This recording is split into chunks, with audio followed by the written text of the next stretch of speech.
Sanctuary or asylum, for those who don't know, was a sort of right of any citizen to enter a church and seek asylum, i.e. just not get prosecuted by the authorities. But it's a little more complicated than that, but first a little history.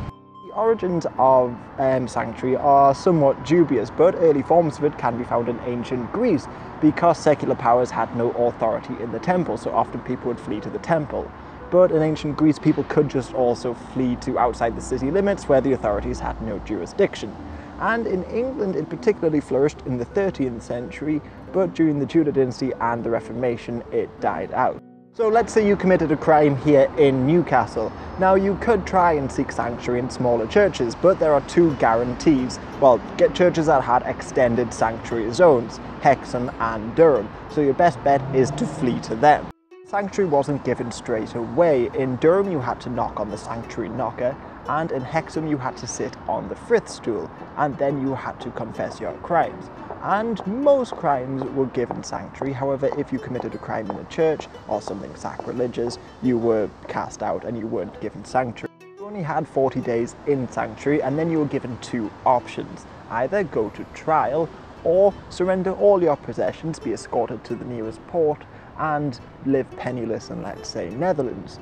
So if you did commit, say, murder, you had the option of death or a life abroad with no money. You might think this is a pretty strange system, but there are some pretty good reasons for it. For instance, here in England, the power of church and crown were pretty clearly defined, and one shouldn't have infringed on the other. Now this wasn't the case in, say, the Papal States of the Holy Roman Empire, so you're less likely to find sanctuary cases there. This also stopped escalating violence. For instance, let's say if you killed a man, the man's brother could kill you, your brother could kill his brother, and a blood feud would ensue. But by seeking sanctuary, you essentially nipped this in the bud. Plus, it also gave potentially innocent people the right to get court proceedings underway without the threat of mob justice, so it in some ways helped protect the innocent. Once the right of asylum ended, you were largely at the mercy of the government, but there were some places some types of people could escape to.